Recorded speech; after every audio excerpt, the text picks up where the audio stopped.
1889 era a proclamação da República, em 1900 já fizeram a torre. E o meu pai então, foi nessa escola a pé que estava lá.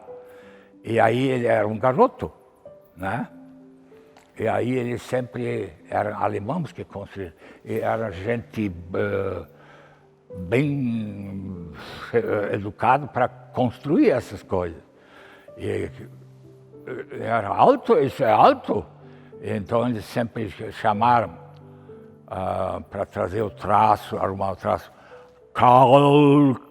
Calcário. Ele sempre ouviu quando ele chamava, né? Eu me lembro assim como é que, de certo, ele viu isso tudo, né?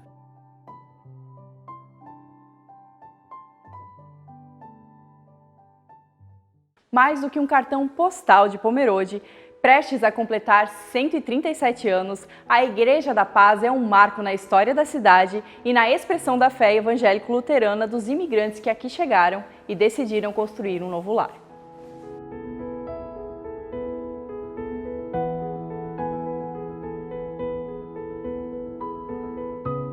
Então, o objetivo deste templo é para que o povo de Deus tivesse um lugar comum de reuniões para suas celebrações de batismos, dos sacramentos, para a reunião do culto, da vivência em comunidade, comunhão uns com os outros, né? E para a celebração de casamentos, confirmações de fé e também, na época, não havia casas mortuárias, os sepultamentos eram alguns da casa para o cemitério, mas também alguns da casa para a igreja e da igreja para o cemitério. Então se fazia aqui também lugar de despedidas. Puxa, como era uma beleza quando a gente podia ir para a igreja. E depois, quando eu já estava, a gente cresceu e a gente tinha a alegria de ir. E o meu pai, ele era o presidente, ele sempre falava coisas, só que ele não sabia falar português. Nunca aprendeu português. E logo veio a guerra. A guerra começou em 1939, né? Então ele era um pequeno piá. Mas o pai lia todas essas coisas em alemão, ele aí já era perseguido e tudo. Não podia mais ter essas reuniões da igreja. Trabalhei muito na igreja, eu trabalhei 52 anos, que eu servi a igreja aqui.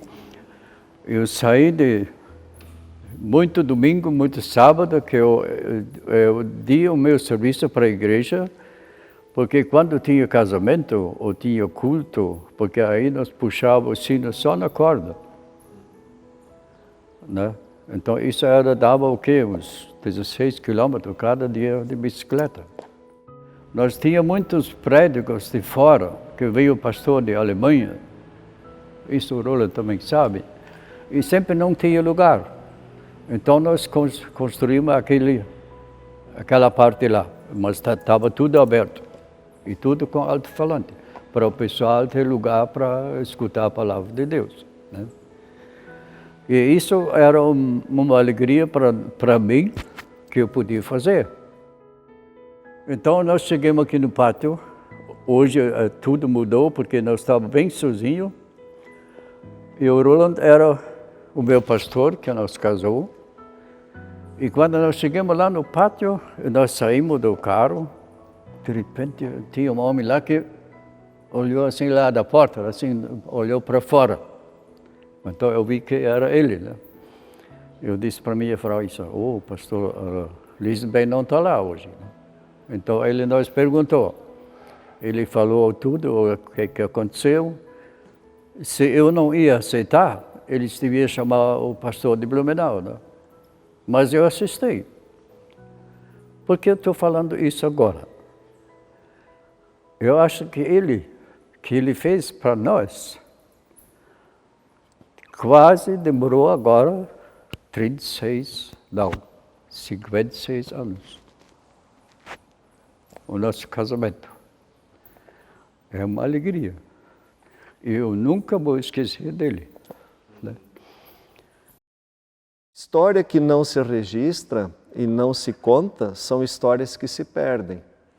E quem perde sua história ou a desconhece, perde a sua identidade.